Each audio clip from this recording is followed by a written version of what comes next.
Hi, Rob Browne here with you on this Wednesday afternoon, and Ronnie Sanders hopefully be joining us here momentarily. Kevin Scarbinski, Scarbo Knows, the Birmingham lead, is with us. Doug Dean checking in just.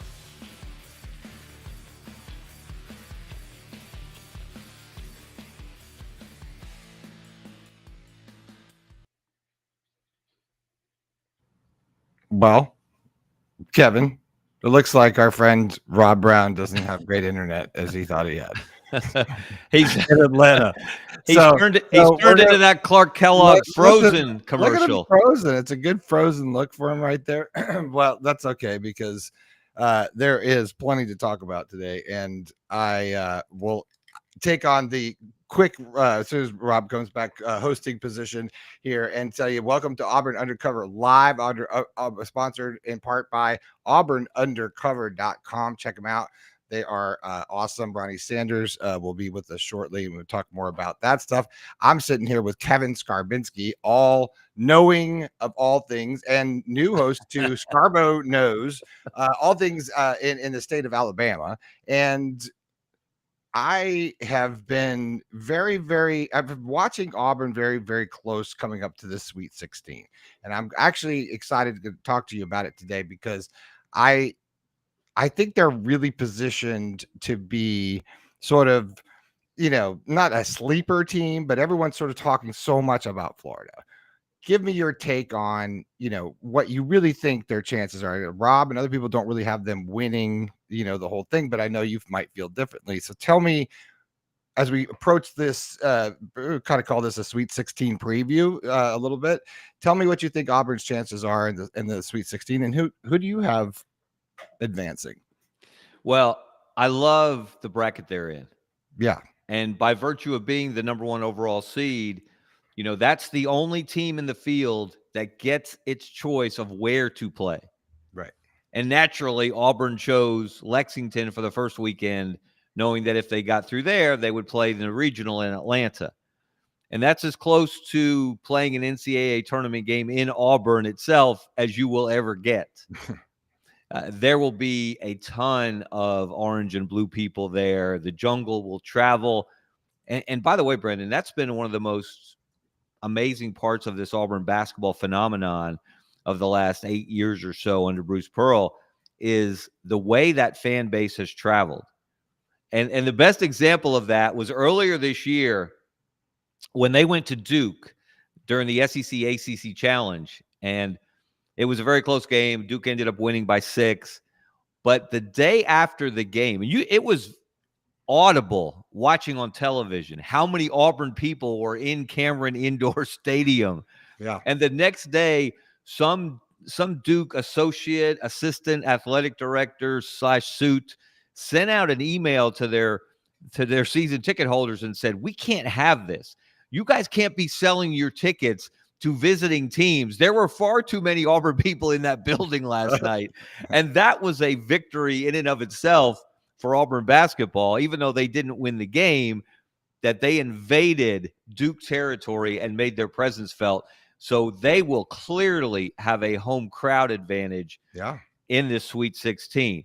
Right. Now, on the floor, another advantage, and this is where Bruce Pearl has been smart in scheduling, they have virtually every year scheduled a game in Atlanta. Mm-hmm.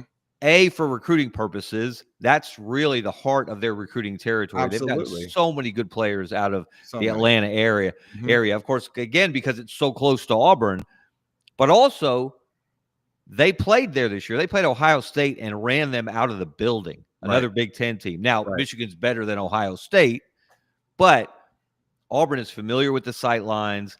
They know what the court feels like. They have a real sense of playing in that building. And that may seem like a small thing, but when you've been in that building, it does give you an edge. Yeah. Michigan hasn't played in that building. That's one of those things that can make a difference in terms of your shooters, for example, feeling comfortable. And when Miles Kelly gets comfortable, he will light up the scoreboard.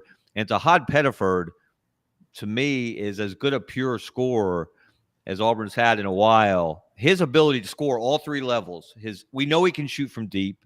We know he can hit the floater game. But his mid-range game in that second round against Creighton, Tahad was elite. He knew just when to pull up. He knew not to get too close to Ryan Kalkbrenner, the 7'2" center for Creighton. He wasn't going to shoot over him, but he was smart enough to find the soft spots in the defense. Sure. And what about Mazzara in the second half of that Creighton, the Creighton game? I thought I think he's sort of X factor, no? Holy cow! Was he good coming out of half? I mean, so good, right? The best player on the floor for No question. 8, 9, 10 minutes until he got hurt. Went down, got that bone bruise, and Bruce Pearl's description of that was classic, saying that he has a quote bony ass. So when bony ass meets hardwood, bruises occur. Right. I have a bony ass, and I can tell you, I sucked at basketball. I ate a lot of wood. My ass definitely paid the price. Hey, Doug Dean joins the program, and Rob's back. Hey, Rob. Hey, sorry, we are in Atlanta, and Doug is back in Birmingham now. Let me say something. Is it true that Auburn fans are being asked to bring signs to State Farm Arena in Atlanta that say, Miles Kelly, you're at Rupp Arena? Rupp Arena. You're at Rupp Arena. Last outing at Rupp, the ice returned. Yes, it did. Yeah. No, listen, I think I joined y'all when we were talking about Baker Mazzara's bony ass. That same anatomical, physiological phenomenon happens. I'm hoping the referees are listening when opposing players who have been assigned to trigger Baker Mazzara into a flagrant 2, you bump him and it hurts more than normal people that aren't skinny like that. I'm really stretching here, aren't I, Kevin? Look, that was Chad Baker Mazzara at his best. Yeah. When he focuses on basketball, he plays with fire, he plays with emotion, but he plays under control. Creighton could not check him. He beat them off the dribble basically anytime opening he wanted. The second half. That stretch was as good as I think we've seen from him in his time at Auburn, and he's had a lot of good stretches since he's been there. So you get that from him. You get Tahad Pettiford scoring like the elite scorer he is. You didn't have to have 20 or 25 from Janai Browne. Now, Janai's going to have to pick up his offensive game from here as the competition steps up. But I have a feeling he will. I will be very surprised if he goes 3 straight games in this NCAA tournament with subpar offensive performances. Kevin, I heard an interesting take from Kyle Rush. I'll think of the podcast he does in a second. And I found it interesting, and I think there might be merit to it. And it's that most of us don't really, we haven't personally experienced the pressure of an entire season in which it's you versus Cooper Flagg for this National Player of the Year. And, some personalities might just kind of put that in the background. Hey, either I win it or I won. I've got to go out and play my best every game regardless. But I think once Auburn sealed the deal a week early as regular season champions, then what was left for Browne to feel if he was going to feel any pressure, what was left? And it was that, do I need to show them more? Well, I just learned, I'm sure you guys may have known already, that the votes are in, and I guess it's sealed. But in the weirdest of things, you don't see this with the Heisman. It's before the playoff games begin, you determine the Heisman winner. But this will be, and it won't wait until the end of March Madness. I think it's after this weekend, somewhere maybe around April 4th or so, 3rd or 4th, that National Player of the Year. But the point being made was he might have been pressing a little, trying to put up. And when you start pressing as a shooter right at there, it looks to me like what he's been doing is babying shots, if that's the right way to put it. When he's right under the rim, you're a big dude. Go up and dunk it. If they either have to give you a good chance for it to go through, or they're going to foul you, and that's a win either way. So I hope now that, my guess is Cooper Flagg by a nose, just because Duke has such a brand and it's a close vote. If they look at strength of schedule, it should be a runaway Janai Browne, but neither one of them, I don't think, will run away with it. But maybe he can just play free now that, he can neither hurt nor help himself on that award in the next 2 games. That's an interesting perspective I hadn't heard before.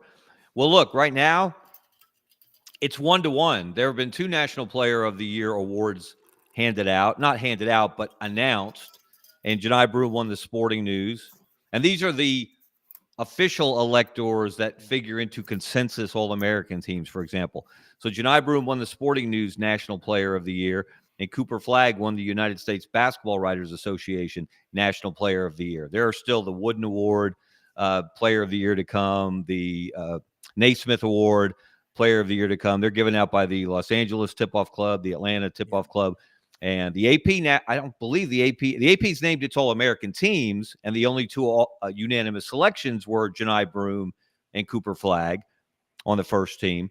And then also Walter Clayton Jr. and Mark Sears from the SEC made it on the first team, but they haven't announced their Player of the Year yet. That'll come Final Four weekend, but that's from a psychological standpoint, from a mental standpoint, from a schematic standpoint.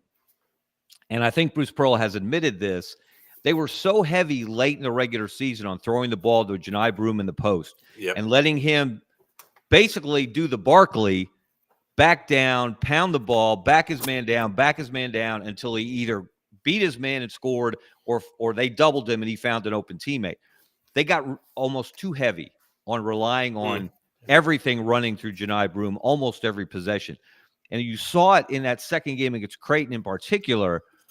Chad Baker-Mazara, Tahad Pettiford, Denver Jones, Chaney Johnson looked like the Chaney Johnson that he was at midseason. That was a good sign coming out of the first weekend. So I think for a lot of reasons, I expect to see Auburn play a lot closer to its A game.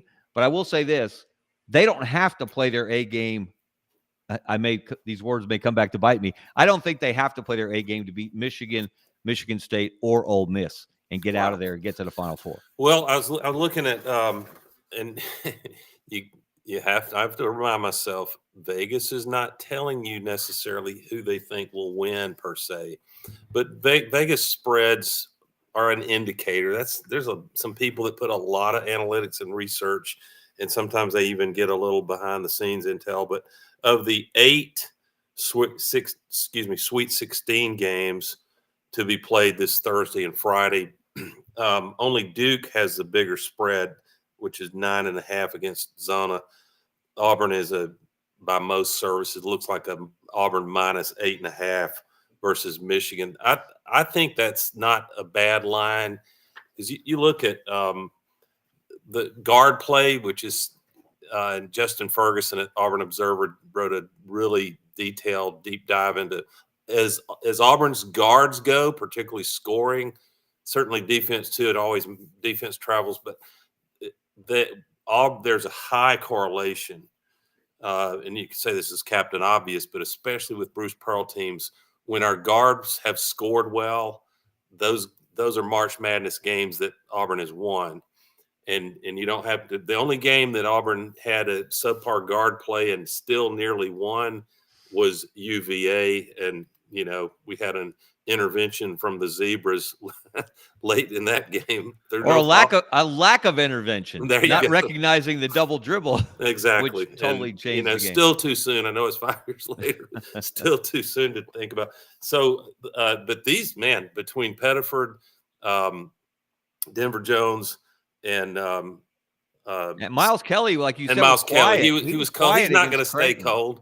No. And the thing is, but all 3 of those have averaged double-digit scoring a lot all year, and only Trey Donaldson has a double-digit scoring average for Michigan.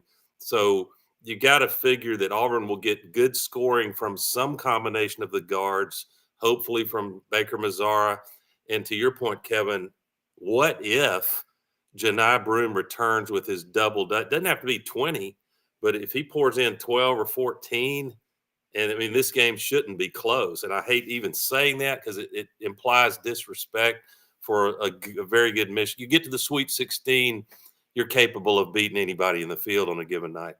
Yeah, look, you got to respect your opponent. You can't walk in there thinking you're just going to roll over them.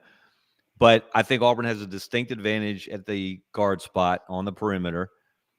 Yeah, Michigan has 2 7-footers, and yeah, one of them played at Yale last That's year. bad juju, isn't it? And yeah, one of them played at FAU for Dusty May, and they went to the Final Four 2 years ago, et cetera, et cetera, et cetera. But if you really study the rosters and you study Michigan's season, they've been up and down, hot and cold. They lost their last 3 in the regular season, and got run in 2 of them.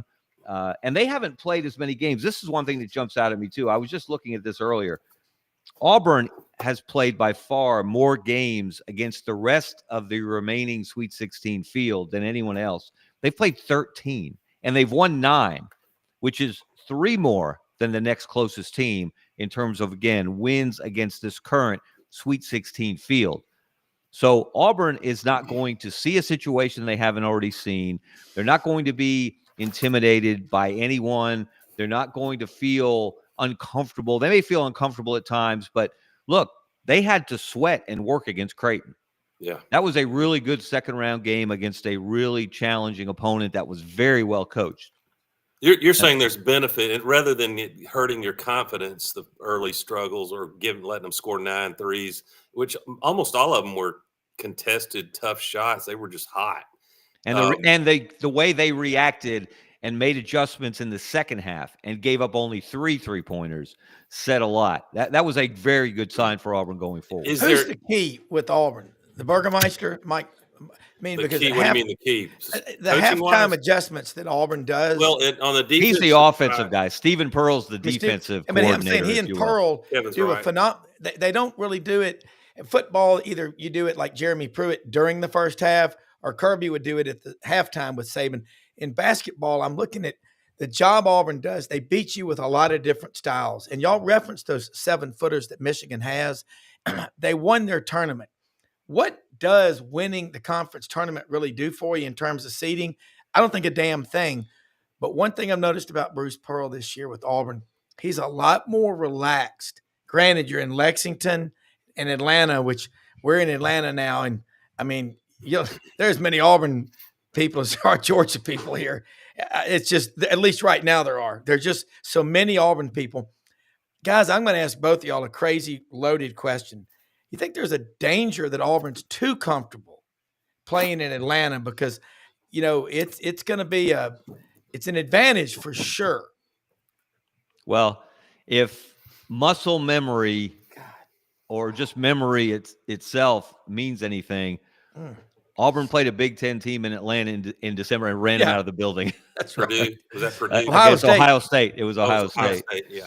And look, Ohio State's not Michigan this year. Yeah. Let's not get that confused. But again, I said this earlier, Rob, when you were kind of frozen on us. They know the building. They've been in the building. They've been in the locker rooms. They know the sight lines on the court. They know how the ball. They know how here's something that's going to sound crazy to most. Every court is different. I know the NCAA tries to make everyone as uniform and as characterless as possible, where you can't even tell what building they're in unless you read the name of the city that's on the court right in front of the scorer's table. One of the things I dislike about this tournament, why do we have to be so generic? Why can't the city that's hosting whatever round it is have some character and personality and something personal to that city on the court? But every court looks exactly the same, again, except for the name of the city on the floor at midcourt. But Auburn, there is something about having been in the building, and having a good memory of the last time you were in the building. Yeah. And look, that's one of the smart things Bruce has done. He does it primarily for recruiting. Play a game in Atlanta.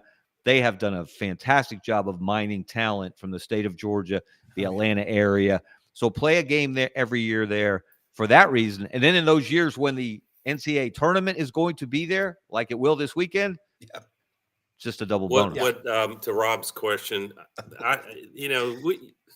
Auburn has surprised me before when I thought everything mentally, emotionally was going to point to, especially after losing first round of Yale a year ago, it would point to us just blowing out Alabama State. In the end, Auburn did do that. If 20 points counts as a blowout, 19. But I think the way, to the extent my emotional read, and it's not a reliable indicator, but it's all I've got, is potentially how the coaches and some of the players felt. I felt a little pressure in that Creighton game, and I wonder if some of the team did. And I thought they played. It's not that big a deal to be down 2 points in a March Madness game with a good opponent. But I thought Auburn did not play badly the first half. Yeah. And they came there between adjustments and especially coming out with their hair on fire the second half, defending and holding that team after 9 threes the first half. The problem for Creighton was they were subpar on twos, and they only had one foul shot. They only went to the foul line once, which is kind of how they play. He coaches them never to foul. McDermott does. So I think now, having won convincingly, and you've gotten your scores going again, including Chaney Johnson, I think it's more like Auburn relaxes in a good sense against Michigan. And if now I've heard that Michigan will travel decently, not anything like somebody coming from Lee County, but that I would think Auburn might have 40 or 50%, might be 55, 60% of the crowd Saturday. But if Auburn beats Michigan, then that next game again, let's say it's against Sparty, maybe it'll be against Ole Miss. That is going to be a heavy Auburn crowd when the losing team fan bases clear out. You agree, Kevin? Oh yeah. Look, of course, there'll be some late ticket exchanges since Auburn doesn't play till 8:39 tip-off Central Time on Friday night. But somewhere around, I don't know, close to midnight Atlanta time, Auburn wins that game. Yeah, there'll be some deal making happening. And the other thing is fill it up for Sunday. Usually this plays if people are going to procure their tickets online stuff, all the secondary sources. Auburn has had the advantage for weeks of being the odds-on favorite to be the overall 1 seed. So the fans had a pretty good idea. I'm not taking too big a risk to buy to that Atlanta venue. I think that helps Auburn in terms of crowd numbers.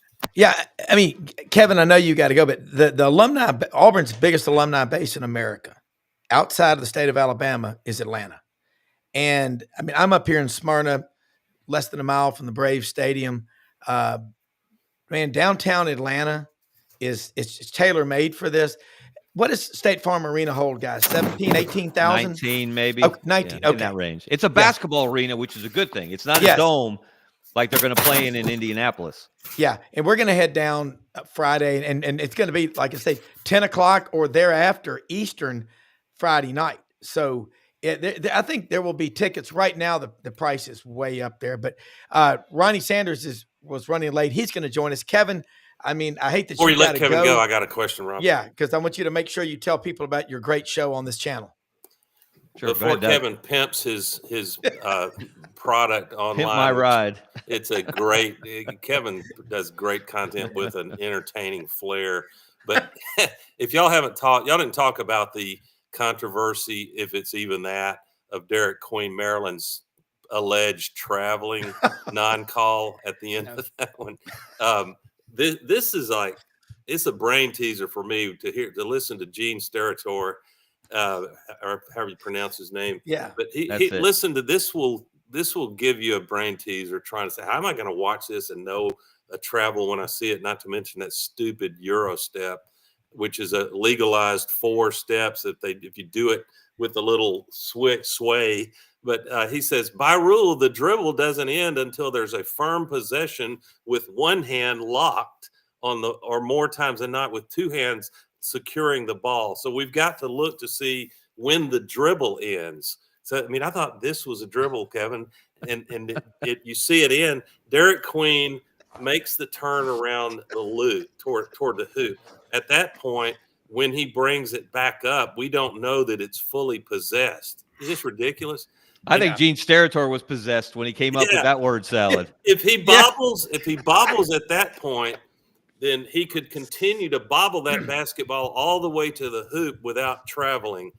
And so it just didn't look to me like it was anything big, Steratore said. And to which I say, it's like trying to determine targeting in a football game. You know, what was the intent? Riddle me this, Batman.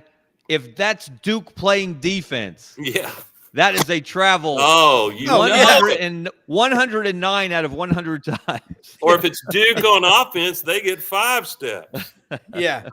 Well, it reminds me of the legendary Boston Celtics radio announcer Johnny Most. One time, Larry Bird, they were in a key playoff game against the Lakers, and they called Bird for a foul, and he goes, "I don't know what happened, but the Lakers player hit Bird's elbow with his eyeball. It's just crazy." No You home captured cooking there. You captured it right there, Rob. That's what happened to all to the Pistons during the late '80s and early '90s. They never fouled anybody. Isn't that right there? Bill Laimbeer, Assaulted a few people. What's up, Ronnie? Yeah. Hey, Kevin, before you dash, Yeah. What's up with this? I don't mind chalk. You know, I mean, it's fun when FAU makes the Final Four, I guess, unless you're a team they beat. But this is really chalky. Do you think this is the new world order, or is it kind of an anomaly? Hey, let me say this. Look, every tournament is, and it has a life of its own. 2 years ago, we had a Final Four that had Florida Atlantic and San Diego State in it, and San Diego State in the national championship game, and they played. They were good in teams. in the semifinals. The first, I believe this is right, true buzzer beater in Final Four history, where the shot is up, it's win or go home, it's make it or go home. And San Diego State, it was Lamont Butler, who now plays for Kentucky, who will be playing Tennessee in the Sweet 16, hit that shot for San Diego State to send them on to the finals. Of course, they lost to UConn there. Why are we complaining about how many flavors of ice cream there are? Why are we taking the best sporting event in the United States of America, certainly the best postseason, and looking for ways to be upset about it? And by the way, Stephen A. Smith, I hate to even invoke his name. I'm gonna finish my time here today with this. He's jumped the shark. Said something to the effect that if this continues, it will be the death of college basketball. Oh. You know what will be the death of college basketball? When the people in charge start listening to people like Stephen A. Smith. Okay? So he's got to be a flamethrower, hasn't he? Hey, and I would say this, how about we give the committee a pat on the back? Maybe the committee seeded these teams very, very well. Yeah. Maybe they got it as close to perfect as you can, as far as who got into the Sweet 16. Yeah. And the number of high seeds that are there. And I have a feeling we are in for some fabulous basketball over the next 4 days. I do too.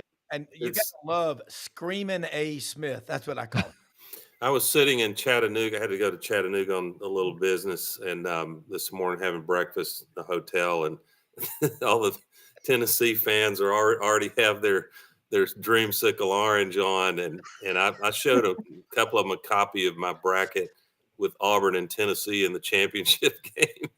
And that said, now, don't hate me for being a homer on my championship game pick, but I'd like to see Rick Barnes get that far.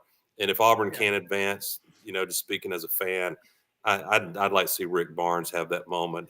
To me, he's earned it.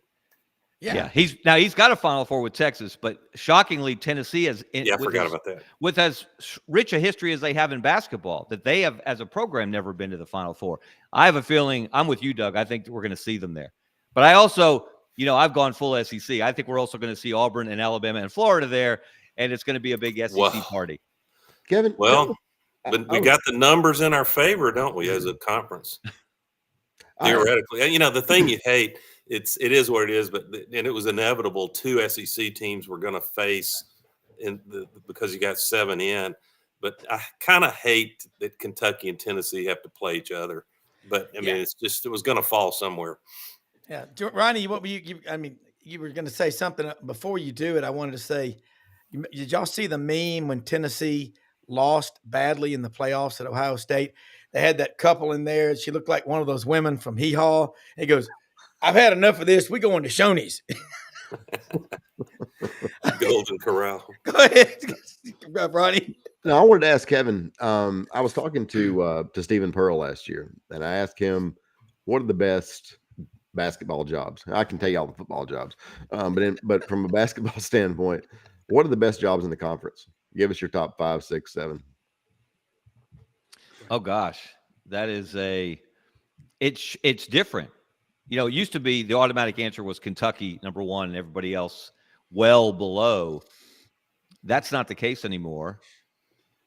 Auburn historically was at the bottom or near the bottom of SEC basketball. or dead If ass not- last. or if not, I'd say dead ass last. yeah, Yeah. that was a case of that was like Chad Mazzara's bony ass hitting hardwood. Yeah, that's where Auburn was on the hardwood in terms of basketball. Auburn Arena was built on an production. Indian burial ground, is what the joke goes. Yeah.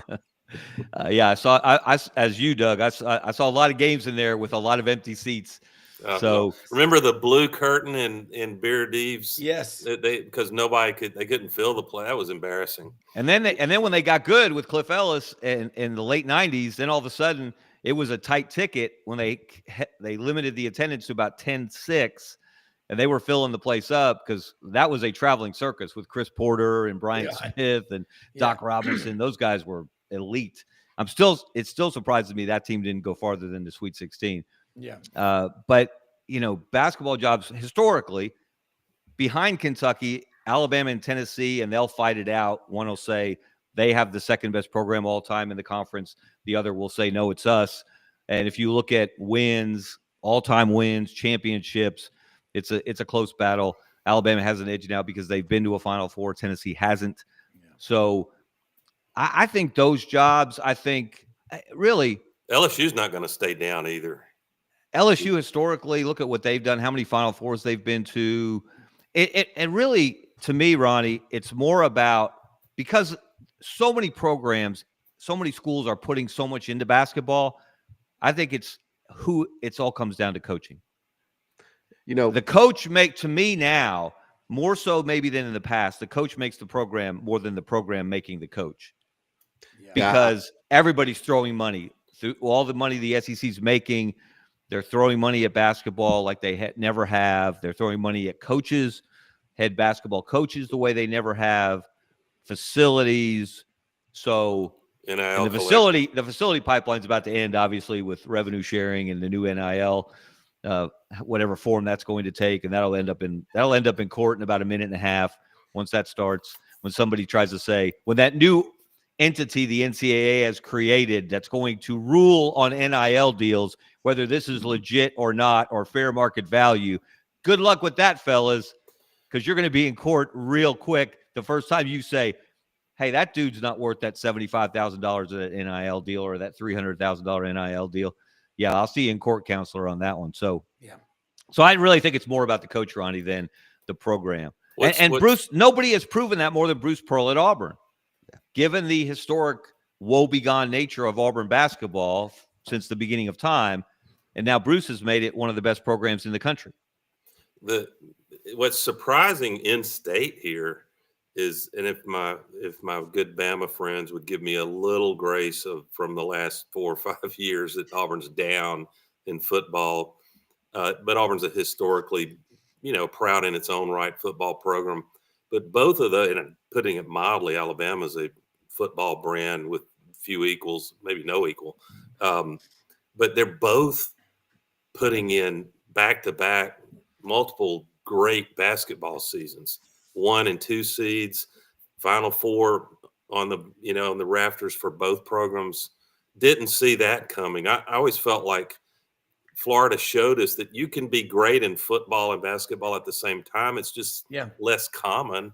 But one way I would answer it, Ronnie, is the particular coach, is he comfortable in his own skin to go somewhere that they're going to financially have a huge bias to resources going to football, at least NIL resources.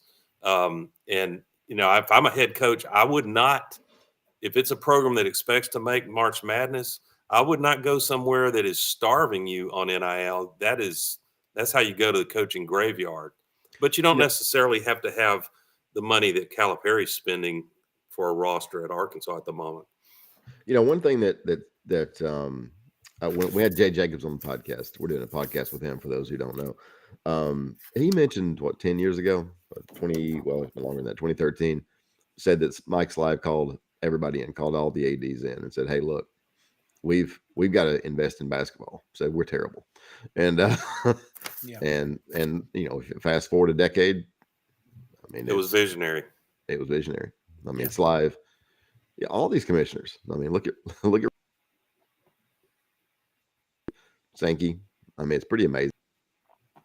Well, and now what's interesting, guys, and I don't know, did you guys see the story by Ross Dellinger on Yahoo Sports today? And the focus was something that Garth Glissman, the assistant commissioner for basketball of the SEC, shared with us at the Birmingham Tip-Off Club a few weeks ago, that SEC schools, this sounds funny, and no, they're going to get no sympathy, as we know, but SEC basketball coaches are concerned with this new revenue sharing agreement coming online once the court case is finally written off and settled, once the judge signs off on the agreement, the settlement agreement, that schools from, say, the Big East that don't have to give 85% or aren't going to give 85% of their revenue sharing money to football, they're going to give more of it to basketball, and they'll be able to use that money to entice better players and maybe win recruiting battles against the Auburns, the Alabamas, the Floridas, the Tennessees. And there's a genuine concern among SEC basketball coaches that they're going to get such a smaller slice of the pie from the revenue sharing than the primary basketball first schools like UConn and St. John's, which either don't have football or have football that's played at a much lower level and is going to get a lot smaller chunk of their revenue sharing money. Kevin, let me ask you a question. From an NIL standpoint in the conference, where do these schools stand? Or do you know? I mean, I do know this. Bruce Pearl was emphatic. He spoke to us at the Birmingham Tip-Off Club.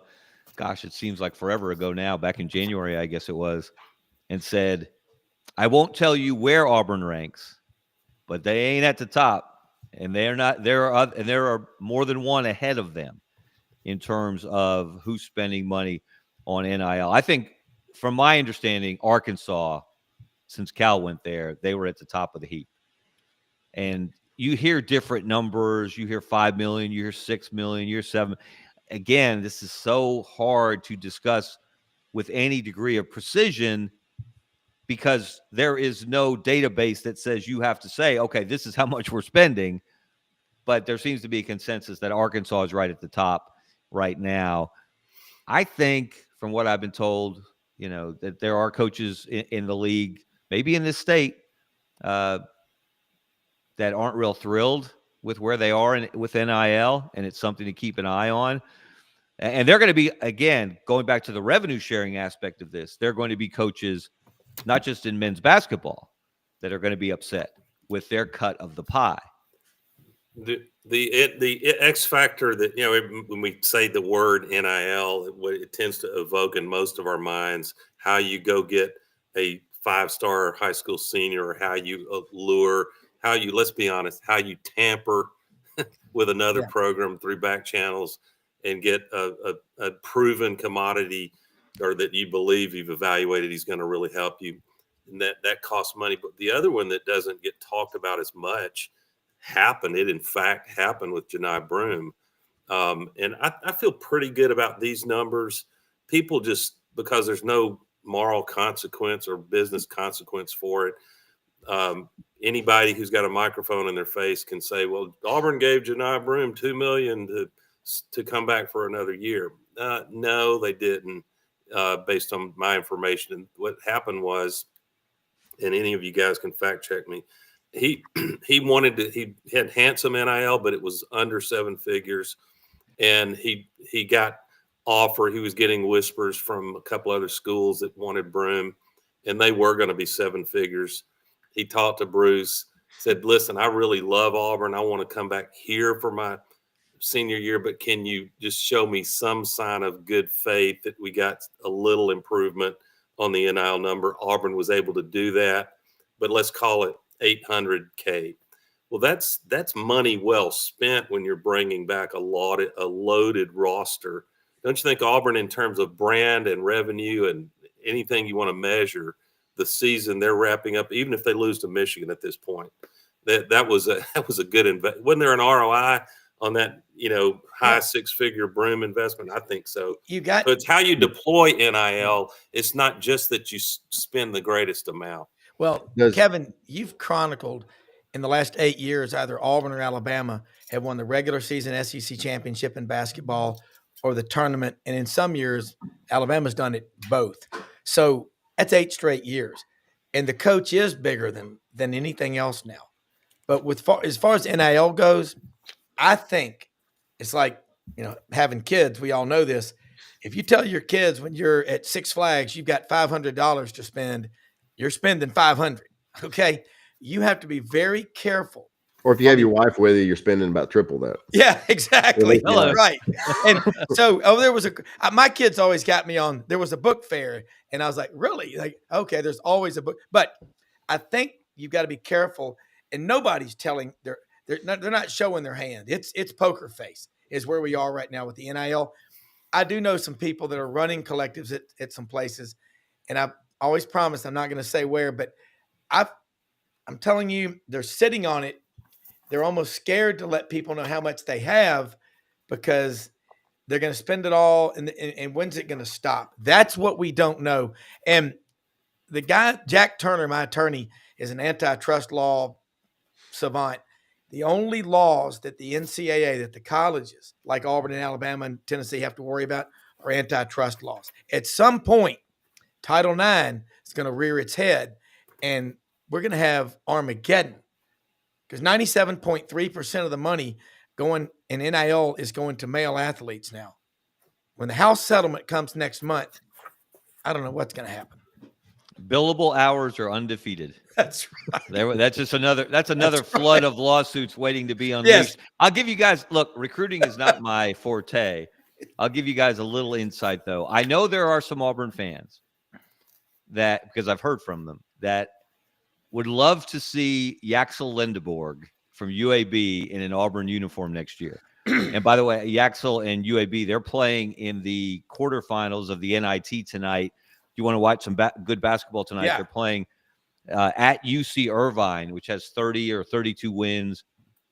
UAB's having to play their third straight road game in the NIT, their second straight game in California. Andy Kennedy's done a great job with that bunch. And Yaxel Lindeborg has been unbelievable.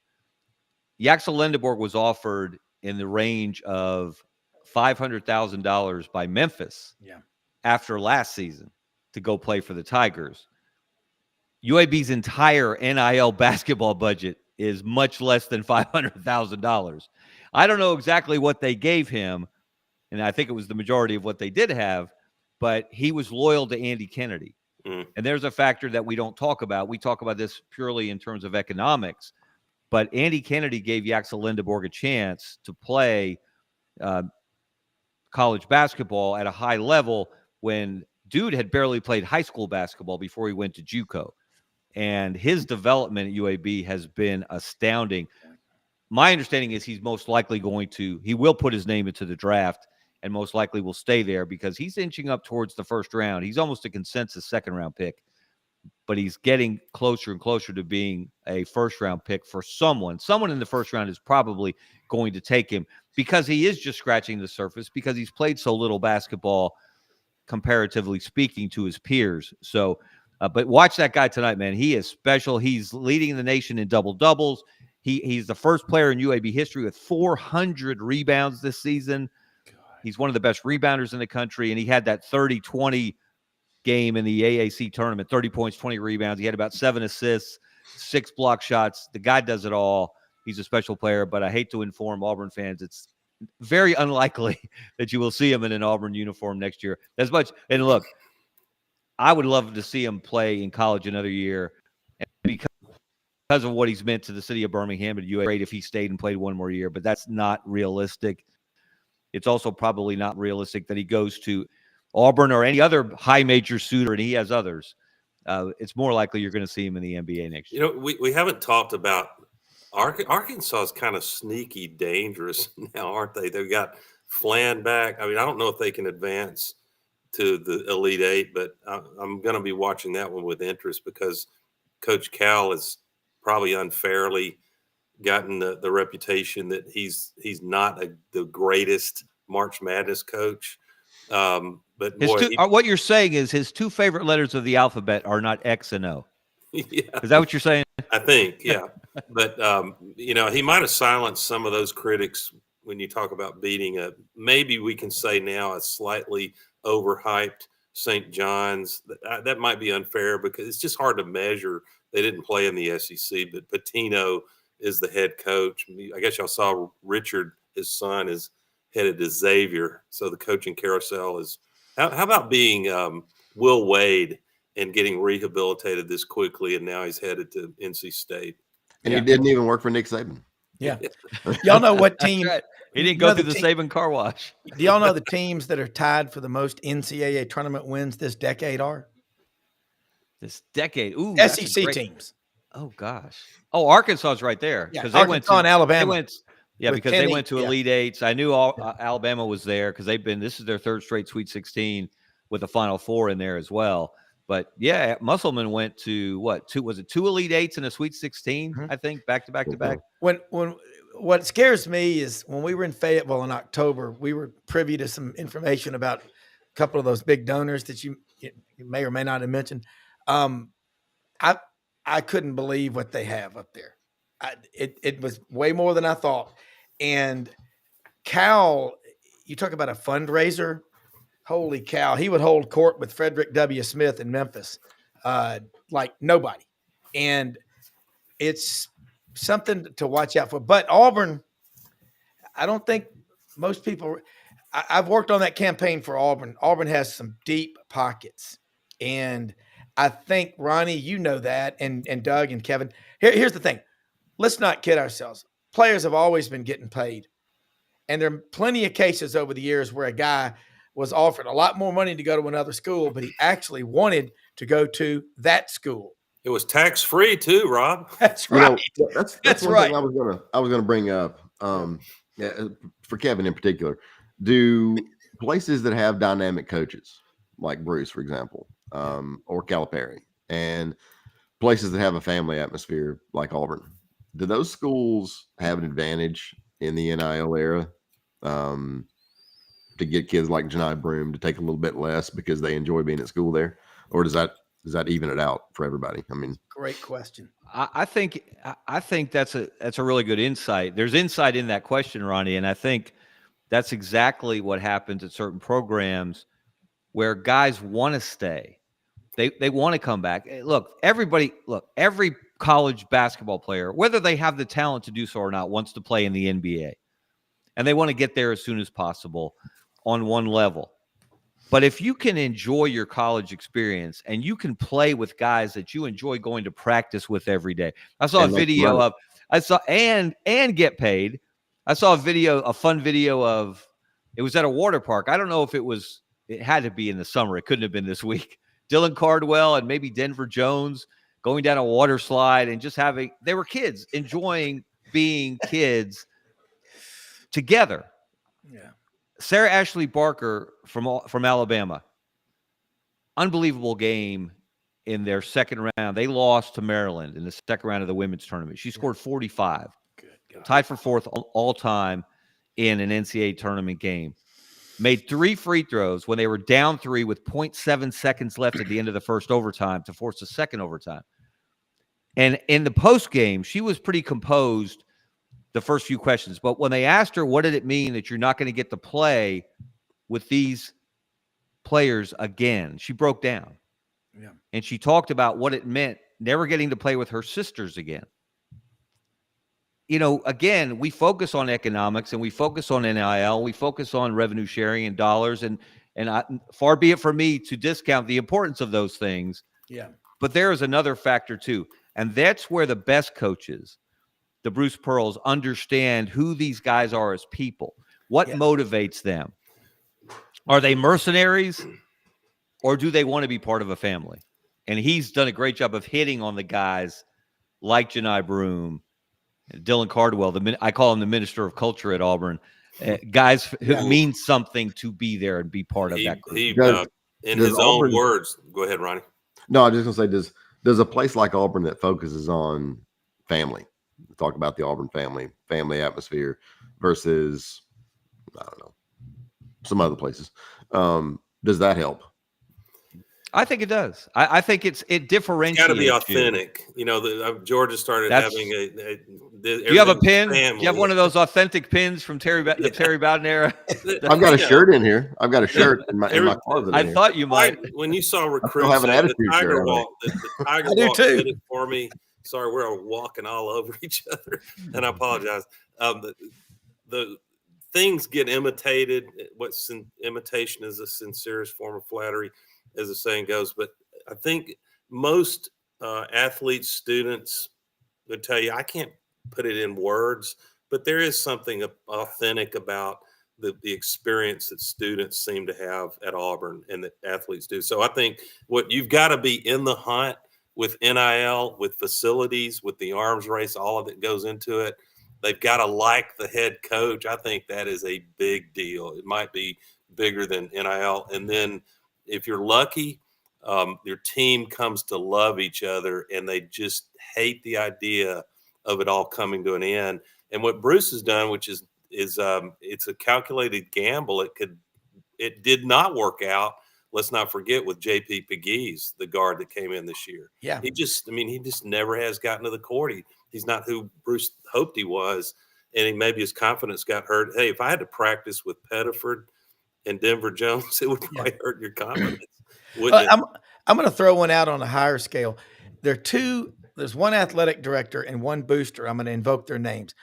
When Big Daddy Frank Broyles at Arkansas, what he did, he got the Tysons, the Hunts. He got, Warren Stevens is worth over $7 billion, the largest off Wall Street investment bank in America is in downtown Little Rock on the river. He got all those people involved with athletics. So when the coaches came in, they could get on the boards of these companies. Well, the other one I'm going to invoke is Bobby Louder at Auburn. Pat Dye, remember his first contract was $60,000, and he was running out after his press conference to get on the plane and go recruit. And he goes, "Don't you want to know your salary?" And he told him. And then there was another $50,000 that Colonial Bank. So that's relatively almost half of it. That's Ronnie. You're right. I talked to a parent. This was a graduate from another SEC school, and he said, "I've got one at Auburn, another one I'm trying to get in there." He goes, I love my school, but it was purely a transactional event. He goes, "I have never seen a place," and y'all, I'm an Auburn grad, I'll admit it, but I'm always going to be fair. But he goes, "I've never seen anything like it." He goes, "The people at Auburn just love the buildings and the ground, and they don't love it because of the teams. They love Auburn because of Auburn. Therefore, the teams benefit from that genuine, authentic AUTHENTIC love." Ronnie, thinking about that, but it's true. And I think all of y'all have hit on it with NIL. You tell these guys, "Hey man, come back." I mean, we were talking, I'll just say this, Jarquez Hunter, after the ULM game back in the fall, he was very emotional about, "I've got one game left here." I mean, that kid, I saw his family out there. And I'll tell you another one. There's a lot of players, their families, that'll tell you where they come from. Well, and what Bruce has done with intentionality is, and like I was trying to convey, I did a poor job. There's risk. He went out, you can go get a lottery pick 5-star that is going to be a one and done. And that might take you to the mountaintop in March Madness. Yeah. But he's going to be gone. And not even, we like to talk about the Auburn spirit and all in Toomer's Corner and the lemonade. But, that lemonade isn't going to get $2 million to you or a lot more. So, the fact that he's been able to put Bruce has said many times, "I wanted players that look like they can compete at an SEC level, but I also wanted players," this is pretty cool, "I wanted players that had a chip on their shoulder." Y'all heard Bruce say that? That they've come in and they were snubbed by the big blue blood programs in recruiting. And that's true. And here we sit with Janai Broome. He was never heavily recruited. And here he is knocking on the door of he's helped Auburn to a regular season SEC title in the toughest year they say any conference has had. And he's got a puncher's chance at National Player of the Year. That, riddle me this. What if Hyde Pettiford. I know he looks like he's 16 because he's just a few years older than that. If he just goes off the next few games and Auburn cuts the nets down, he could be one and done. I think it's highly unlikely, but that's what coaches have to pull their hair out about, right? In the succession planning. Yeah. Well, Rob, listen, hey guys, this has been such a scintillating conversation. I've stayed longer than I know. I've got editors that are going to be calling soon for a column that I have to finish. I'm sorry, Kevin. But no, I appreciate it. This has been a great conversation. So I'm going to jump off. I'm going to leave you with this though. You guys can. Who's made a greater impact? Look, Jabari, and I would never criticize Jabari Smith. He was great for Auburn. I think he's a great young man. I think he's going to have a long, successful NBA career. But Johni Broome has made a greater impact on Auburn basketball simply because he stayed longer. Looks and maybe that way. he had better teammates around him or the right mix of teammates. Jabari, look, the 22 team was great. They had a great regular season. They underperformed in the postseason. But and Jabari Smith was not only good for Auburn, you could see he still cares about Auburn. I still remember that. You guys will always remember, and I'll leave you with this. All the people who said, you will never see Cam Newton on Auburn's campus again. He was a total mercenary. He was one and done. He came there to win a national championship. Some people think there were extracurriculars involved. There was NIL before NIL. That was never proven, despite the 13-month colonoscopy the NCAA launched. But Cam Newton has obviously cared about Auburn beyond just trying to win football games there and winning a national championship and a Heisman. So there is something different about Auburn. It's not hype. It's not a marketing slogan. And I've experienced it for 40 years, covering them from the outside and getting to know people there. It's kind of you, Kevin. Have a good evening, guys, Kevin. I'll see you next week. We'll be talking about Auburn in the Final Four. How about that? Yes. Let's do it. Maybe Alabama. Thank you, Scarbo. All right. You guys have a good night, Kevin. great Appreciate evening. Hey, Ronnie, I love what Kevin just said because we were at dinner last night and he's got such a unique perspective. He's Auburn, Alabama. He's covered them all, but he's always been fair. He'll make you think, and I want to go back to what Doug just said. And you just said about impact. Johni Broome, Jabari Smith comes back on campus. He'll be recognized. No question. Johni Broome comes back in a year or two. He's going to be mobbed. And as far as what they put in the lemonade at Toomer's Corner, I don't know, but it's magic. And I talk to people from all these different schools that have kids at Auburn now, and they're going, I love my school, and I feel bad saying this about X, Y, Z school, but these people, there's something different about them. So that being said, maybe Auburn doesn't have the biggest NIL program, but what they do have is a culture, and they got a coach and a bunch of assistant coaches and fans that make these players go, God, man, maybe I could get an extra 100,000, but in the end, if I stay here, the relationships and the connections that I make, way bigger deal. Well, Ronnie, you want to react to that? Yeah, no, I agree, and that's kind of the reason I brought that up earlier. I think that my wife is a Florida grad, loves it. I love Florida. I worked there for 3 years. And Florida's a great place, as an example. There's a difference, and I've worked at a lot of places that they're just, there's a difference. That doesn't mean people don't love the Gators or love this or love that, because they do. But there's definitely a family atmosphere. Like I say, my wife is from Philadelphia, went to Florida, and wow, she wears her Auburn stuff around now, not her Florida stuff. She thinks it's a very unique place. I talked to, this is pivoting a little. I think it still makes the case on what we're talking about, but a prominent Birmingham area high school football coach, head coach, who's got plenty of hardware. You can figure it out from there. And I was a little bit surprised when he said, man, some of my better players that have gone to visit Clemson come back just starry-eyed. Wow, there's just something special about Clemson. So Clemson is another one that has something of that Auburn experience vibe that we're that we're talking about. Dabo can get his share of credit for whatever that means, but I think it's, not to interrupt you, Doug, but I think that's kind of been there. I mean, Tommy Bowden used to talk about that. did he really? Yep. Yeah, and he would talk. A lot of people say, well, Clemson's Auburn with a lake. Yeah, exactly. And but he really loved it up there. And when I would go up there and visit, it's a really it's a nice place. The same coach, and it's interesting. I think there's some exceptions, high school coaches that steer to a particular program. Everybody's familiar with that, especially football. But and I think sometimes it's because they're hoping that parlays into them being on staff at a college program eventually. But that this same coach said he typically advises his kids if they're on the fence at all. Like, for example, they're considering Texas or Clemson, but they grew up in Alabama, their family's still in Alabama. He will tell them, make sure you think about if for yourself and your family, after you finish football in college, if you go in state, that's really going to translate into warmth and opportunity and business and everything else for you and your family if you plan to live in whatever state you're in. So Ron Zook made that point to a lot of the kids when we were recruiting, especially in the state of Florida. Do you want to go live in Louisiana? Your family's here. Do you want to go live in Alabama? Your family's here. There's a large donor base here. You can live in Tampa, you can live in Orlando. Job leads, all of it. Yeah. Job leads, and those things matter.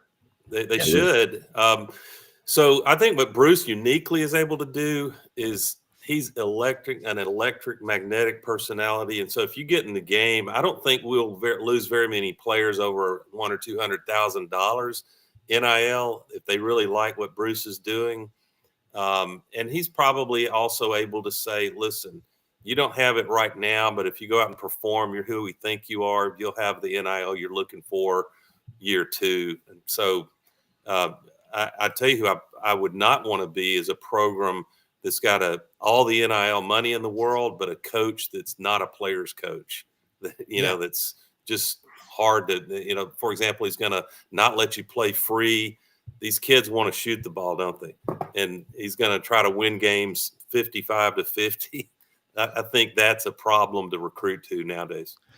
Yeah, and y'all are both right about the money. I mean, they'll take less to be at a place that they think long term there's more benefits. And I think these kids are smarter than a lot of people want to give them credit for. And you look at Florida, you look at Georgia and Alabama, massive fan bases. But look at Tim Tebow, what he has done to draw attention to Florida. The guy's what an ambassador. You look at Charles Barkley, what he has done for Auburn, and coaches like Sonny Smith, and Cliff Ellis. It's amazing to me how quickly things have turned. Kentucky basketball was on top of the world until other schools in the SEC decided, okay, let's start emphasizing and making basketball a priority. It's a little harder, Kentucky, and I give them credit for their brand and their tradition and all that, but it's a little harder, Kentucky, when you got to work for it. You ain't showing up. It used to be they were born on third base thinking they hit a triple. It's not that way anymore, and Florida did prove it. I don't know of another school who's won the national championship in football and basketball in the same year like they did in 2006. That is powerful statement right there. It's if it's happened before, Doug or Ronnie or Brendan, our executive producer, let me know, but I've never heard of it. Maybe Brendan can. I know we got to wrap, but I know Brendan can probably speak to this better than the rest of us. Yeah. But Ron Zook always used to say, he's like, I stalked the roster twice, and they won 2 national championships or 3. And he's like I stalked it twice, and he said I knew we were going to be really good. When he was with Spurrier, he said I knew we were going to be really good. And but he had a chance to go to the NFL, went to Pittsburgh, and then they won the national championship. And so the roster, I mean, what a great recruiter he was. I mean, there were a bunch of kids on there that he signed, and then obviously, I think we signed everybody except I think on that first national championship team. Correct me if I'm wrong, but I think we signed every player except Percy Harvin. Wow. On the I say the roster on the starters, signed every starter except Percy Harvin. So. Wow. At Tuberville, 17 of the 22 starters when Auburn won 22-19 over Oregon for the national championship were Tuberville recruits. Yeah. So it's amazing. Well, people don't realize. I mean, people talk about Terry Bowden's recruiting. I mean, Tuberville did go aside from pissing away 4 or 5 games in the first season on fake punts and fake field goals and other things. The second year he goes to the SEC championship game, and we signed almost all those players. So a guy named Rudy helped him on that year. No doubt, 100%. Yeah. I still think that run against Wyoming in the first game of the season for 70 yards was about as good as it gets. Yak Yard's a good guy. Yeah. Hey, I'm just going to say this. I got to say, awesome show. Ronnie, glad you got – I know you were running late. Hope everything's okay. I got to say, where will the Auburn team hotel be in Atlanta? I'm guessing maybe the Omni downtown or something right by State Farm Arena. But what are y'all going to guess? You say 50? But if Auburn wins Friday night, Sunday in Atlanta will be what? What's the capacity? 18,000, Scarborough say? Yeah, something like that. I bet Auburn has 11 or 12,000 in that arena. Wow. I'm probably high on that, but that it might partly depend on what if Ole Miss beats Michigan State. Yeah. Then you got they're coming. A bidding war for tickets. Well, if Michigan State wins, you'll have Magic Johnson on one sideline and Charles Barkley on the other one. It's wild. So you guys have what, 2 teams? No, let's see. How many SEC teams advanced to the Elite Eight Thursday and Friday? I think 4. I think 4. Let's see. I'm sorry. You got 7 in there in the 3. I think 3 advance. I think maybe 4. Wow. I'm gonna go with 4. Yeah. So 7 play. Yeah, that's pretty sporty. Obviously Kentucky and Tennessee, somebody falls in that one. But and who's unluckier than Kelvin Sampson? He's the number 1 seed 2 years ago. He plays number 1 Bama in Birmingham. He's the number 1 seed this year. He plays Purdue in Indianapolis. What's that, about 45 minutes from West Lafayette?